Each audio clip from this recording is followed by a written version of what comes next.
Okay guys, so this question, I'm going to start by just doing a table and a graph showing us our four states that I've then labelled.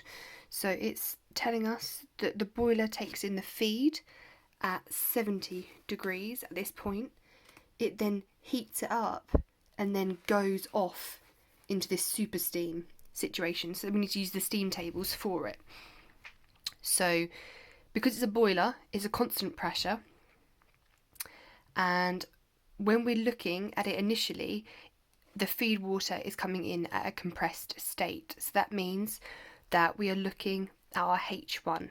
Okay, so our H1, when it is at then the pressure of 10 bar, which we know to be 1000 kPa, just converting that. And we've also then got a temperature of 70 degrees. So what we're going to do is, the way we're going to find this value of H1 is we're simply going to look at our temperature tables. Okay, so here is the first bit on your formula sheet that Graham has probably given you. And I'm just looking across here in purple, guys. So at 70 degrees, we're then moving across to our enthalpy state here, and it's just then reading we've got a value of 293.07. Okay, so I can then label that here as my H1. Okay, so we've got our H1 to begin with, which is really helpful. The next bit that we need to do is we need to get our H2, and we know that we have then got saturated tables at this point. So our HF is our enthalpy at the fluid state, and our Hg is the enthalpy at the saturated vapor state. So now we can use, instead of our temperature tables, so this, I use the temp tables, and then this one you're going to use your pressure tables. Okay, and that is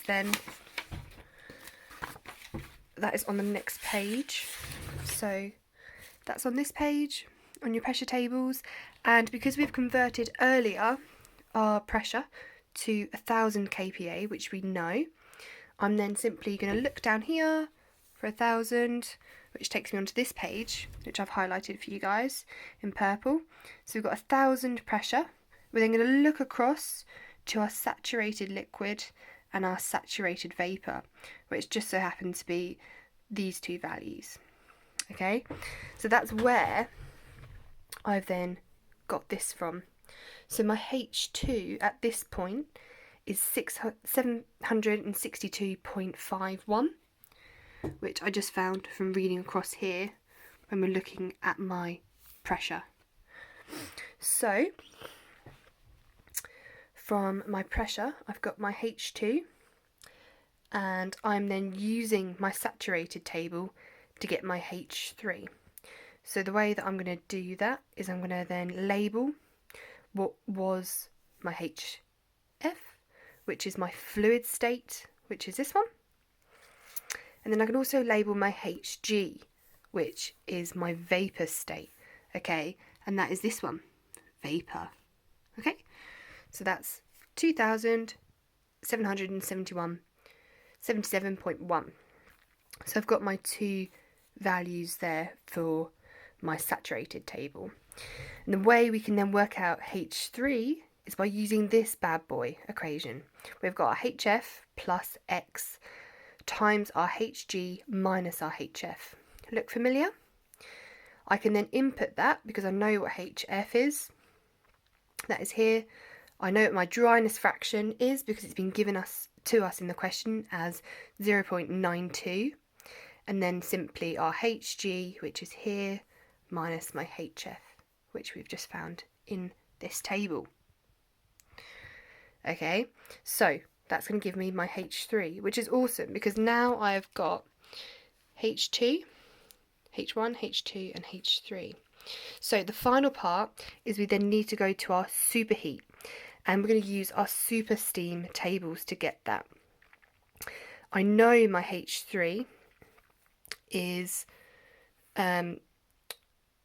277, because we're now thinking about the vapour state. Okay, so on here, what state is it changing? It's changing from our saturated water to saturated vapour. So that's why I'm interested in this H3 here, the Hg, which I've labelled, which has come from here. So then to find my H4, we're going to use our superheat tables. So this is on the next page, even further. And we know that now 10 bar, when we convert that into what is MPa, we know that that is going to be 0.1 MPa. Okay, so I'm just going to look across onto my tables on all the little bits at the top that can tell us what pressure we need when we're looking at superheated water this time. And then I've gone here to the third box, which is 0.1 megapascals. And I've just looked across because now we are looking at the 400 degrees, which is this part here. So if you look across, that's 400 degrees. So that bad boy, if I get a ruler, at 400 degrees is then 3,278.6 for my H, and this is now my H4. Okay, so I can just label him here, my H4. So at this stage, guys, we've got all of our values. We've got everything that we need to work out the two questions. So the first part of the question asks us to understand the rate of the heat transfer in the actual boiler. Okay, so the first part, the rate in which the heat transfer takes place. What we need to do for that is our two simple equations is simply H3 minus H1, which we've got labelled from previously. So I've got 2,322 now, which is my H3 minus my H1, but I've got to also now include the mass flow rate, because the mass flow rate is given in the question here as 5 tonnes per hour, so we need to take that into consideration. So we know that 1 tonne is 1,000 kilograms, therefore 5 tonne is going to be 5,000 kilograms. We then need to divide it by 360